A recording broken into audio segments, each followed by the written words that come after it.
Labubu. Lababubu. Labubu. Lababubu. Okay, open.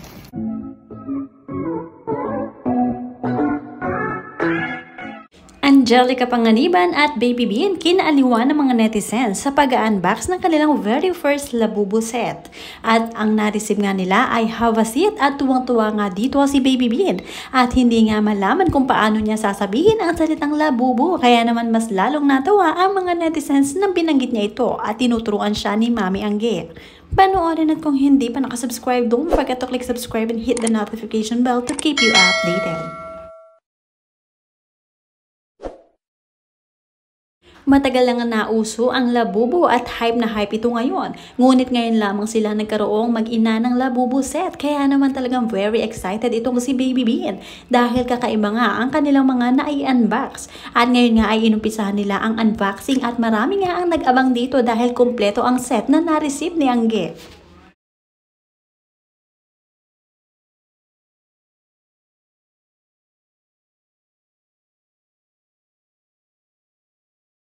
Labubu. Lababubu. Labubu. Lababubu. Okay, open. Kinilig. What?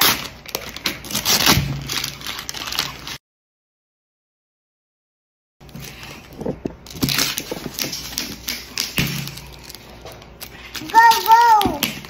Iya. Ganda! Like Amila. Ganda!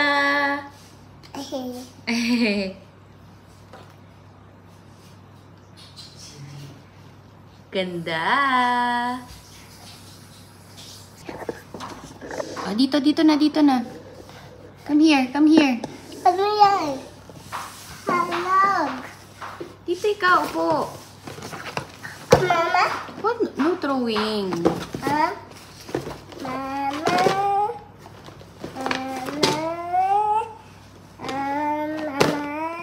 Successful nga ang unboxing time ni Angelica Panganiban at ng anak na si Baby Bean.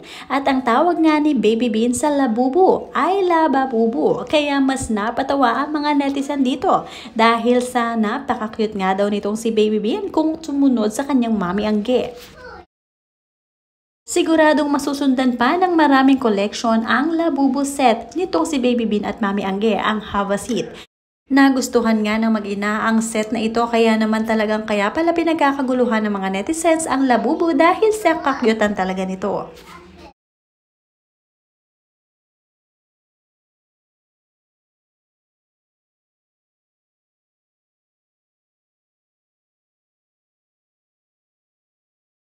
Isa pa nga sa ibinahagi ni Angelica Panganiban ay ang moment nilang mag-anak na umattend ng birthday. Ito nga ang kauna-unahang dumalo si Baby B ng birthday ng kanyang kaibigan. At talaga namang daw nag-enjoy at napakasaya ng kanilang anak dahil kitang-kita naman sa mukha ng bata.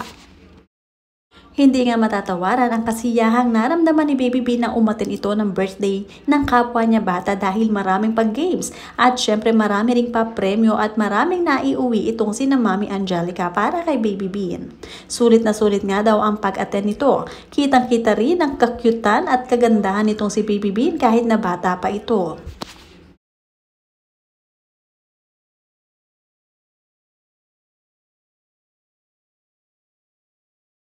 Sabi nga ni Mami Angge, sila ang pinakamas masaya sa naramdaman ni Baby Bean dahil pag masaya ang kanilang anak ni Greg ay mas masaya silang mga magulang.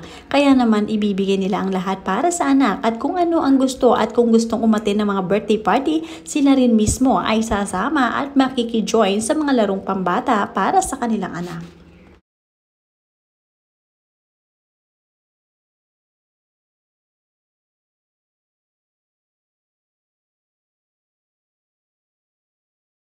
Sa mga litratong ipinakita nga ni Angelica Panganiban na Baby Bean ay nagustuhan ng mga netizens ang mga look nitong si Bean dahil nga kitang-kita ang kagandahan ng bata kahit na bata pa ito.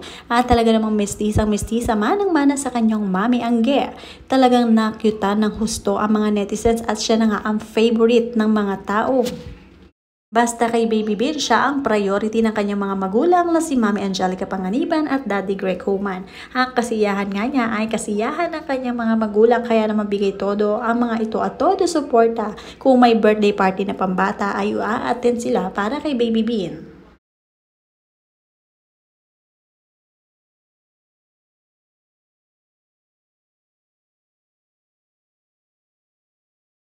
Samantala, dahil nga priority ni Mami Angge at Daddy Greg ang kasiyahan at kaligayahan ng kanilang anak, ibinili nila ito ng sariling television. Dahil nga daw palagi nag-aagawan itong si Mami Angge at Baby Bean tuwing manonood. Kaya naman ngayon ay may sarili na itong si Baby Bean. At nakakatuwa nga ang bagong television nitong si Baby Bean dahil napaka-high-tech at napaka-latest model. Pwedeng nakatayo at pwede ring nakabuwal ang TV na ito kaya naman suwak na suwak sa kagustuhan ni Baby Bean. Ngayon nga ay hindi na raw maiistorbo sa panonood itong si Mami Angge dahil may sarili na si Baby Bean at hindi na nga sila mag-aagawa mag-ina.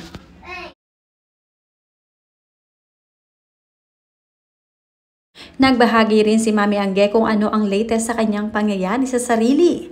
Ngayon nga ay patuloy ang kanyang self-care kasama at dinadamayan siya ng asawang si Greg Homan. Natatandaan naman natin na kamakailan lamang ay na-hospital nga itong si Angge dahil sa kanyang hip bone na ngayon ay nagre-recover pa rin. Isa nga rin daw sa mga priority ni Angge ay ang kanyang health. Kaya naman talagang lahat ay ginagawa niya para naman maituwid ang kanyang hip bone at maremedyohan ito.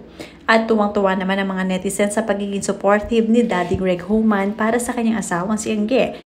Maganda rin na palagi rin nagpapamassage ito si Angge at ang kanyang asawa at ito na nga ang pinaka-bonding nila. Ngayon nga ay talagang pinagpe-pray pa rin ng mga taong malalapit kay Angge na patuloy ang kanyang recovery dahil nga sa mga nagdaang operasyon nitong si Angge sa kanyang hip bone.